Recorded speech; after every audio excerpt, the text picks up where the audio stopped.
ಪರೀಕ್ಷಾ ಕೇಂದ್ರದಲ್ಲಿ ಜನಿವಾರದ ವಿವಾದ. ಇದೇ ವಿಚಾರಕ್ಕೆ ಸಂಬಂಧಪಟ್ಟಂತೆ ಈಗ ದೊಡ್ಡ ಮಟ್ಟದ ಆಕ್ರೋಶ ಕೂಡ ವ್ಯಕ್ತವಾಗ್ತಾ ಇದೆ. ಸಿಎಂಗೆ ಪತ್ರವನ್ನು ಬರೆಯಲಿಕ್ಕೂ ಕೂಡ ಕರ್ನಾಟಕ ಬ್ರಾಹ್ಮಣ ಮಹಾಸಭಾದ ಮುಂದಾಗಿರುವಂತಹದ್ದು. ಮಹಾಸಭಾದ ಅಧ್ಯಕ್ಷ ರಘುನಾಥ್ ಅವರು ಪತ್ರವನ್ನು ಬರೆಯಲಿಕ್ಕೆ ಮುಂದಾಗಿದ್ದಾರೆ. ಸಿಇಟಿ ಪರೀಕ್ಷೆ ನಡೀತಾ ಇರುವಾಗ ಜನಿವಾರ ತೆಗೆಸಿರುವಂತಹ ಘಟನೆ ನಡೆದಿದೆ.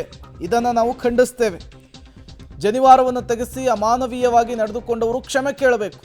ಈ ರೀತಿಯ ಘಟನೆ ಮರುಕಳಿಸದಂತೆ ಎಚ್ಚರಿಕೆಯನ್ನು ವಹಿಸಬೇಕು ಅಂಥೇಳಿ ಸಿಎಂಗೆ ಪತ್ರವನ್ನು ಬರೆಯಲಾಗಿದೆ.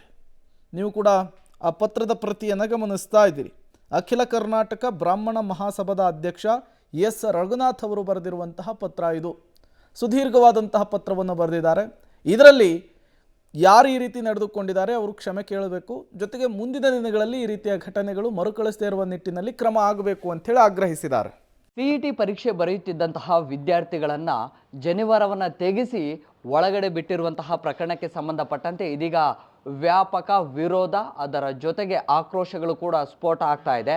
ಹೊಸದೊಂದು ವಿವಾದ ಇದೀಗ ಶುರುವಾಗಿದೆ. ನೇರವಾಗಿ ಬ್ರಾಹ್ಮಣ ಸಮುದಾಯದ ಮುಖಂಡರಿದ್ದಾರೆ, ಅವ್ರನ್ನೇ ಮಾತನಾಡಿಸ್ತಾ ಹೋಗ್ತಾನೆ. ಸರ್, ಈ ಒಂದು ಪ್ರಕರಣ ತಮ್ಮ ಗಮನಕ್ಕೆ ಬಂದ ಬಳಿಕ ಏನು ಅನ್ನಿಸ್ತು? ಶಾಕ್ ಅಂತ ಅನ್ನಿಸ್ತಾ?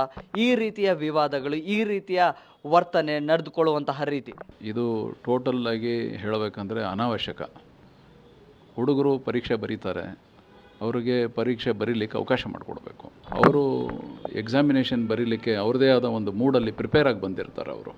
ಅವ್ರಿಗೆ ನೀವು ಜನಿವಾರ ತೆಗೀರಿ, ಹಾಗೆ ಮಾಡಿ ಹೀಗೆ ಮಾಡಿ ಅಂತ ಹೇಳಿದರೆ ಅವರು ಟೆನ್ಷನ್ಗೆ ಬಂದು ಪರೀಕ್ಷೆಯಲ್ಲಿ ಬರೀದಿರ ಎಕ್ಸಾಮ್ಸ್ನಲ್ಲಿ ಅವರು ಫೇಲ್ ಆಗೋ ಸಾಧ್ಯತೆಗಳು ಉಂಟು, ಎಲ್ಲವೂ ಉಂಟು. ಅಂದರೆ ಮಾನಸಿಕವಾಗಿ ಕುಗ್ಗಿ ಹೋಗ್ತಾರೆ.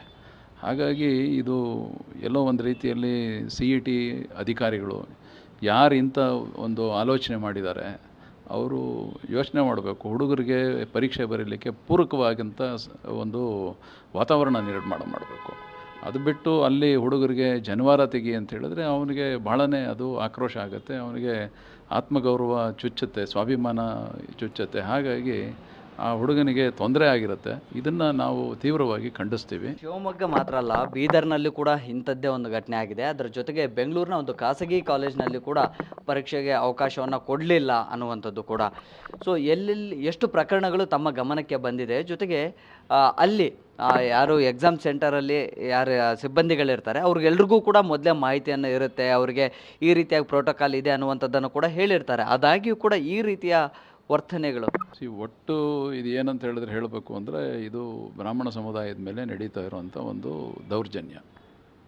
This is nothing but atrocity ಇದು. ಸೊ ಹಾಗಾಗಿ ಇದು ವ್ಯವಸ್ಥಿತವಾಗಿ ನಡೀತಾ ಇದೆ. ಹಿಂದೆ ಕೂಡ ನಡೆಸ್ತಾ ಇದ್ದರು, ಈಗಲೂ ನಡೆಸ್ತಾ ಇದ್ದಾರೆ. ಸೊ ಏನು ಇದು ಹುಡುಗರಿಗೆ ಮಾನಸಿಕವಾಗಿ ಕುಗ್ಗಿಸೋ ಅಂಥದ್ದು ಒಂದಾದರೆ, ಅಟ್ ದ ಸೇಮ್ ಟೈಮ್ ಸಮುದಾಯದ ಮೇಲೆ ಕೂಡ ನಡೀತಾ ಇರುವಂಥ ಒಂದು ಅವಮಾನದ ಕೆಲಸಗಳಿದು. ಇದನ್ನು ನಾವು ತೀವ್ರವಾಗಿ ಖಂಡಿಸ್ತಾ ಇದ್ದೀವಿ. ಮತ್ತು ಸರ್ಕಾರಕ್ಕೆ ಇದರ ವಿಚಾರ ಆಗಲೇ ಗಮನಕ್ಕೆ ತೊಗೊಂಬಂದಿದ್ದೀವಿ. ಇಷ್ಟರಲ್ಲೇ ನಾವು ಒಂದು ನಿಯೋಗ ತೊಗೊಂಡು ಸರ್ಕಾರನ ಭೇಟಿ ಮಾಡಿ, ಮುಖ್ಯಮಂತ್ರಿಗಳನ್ನ ಭೇಟಿ ಮಾಡಿ ಅವ್ರಿಗೆ ಇದಾಗಿರೋದ್ರ ಬಗ್ಗೆ ಎಲ್ಲವೂ ಕೂಡ ಯಾರು ಈ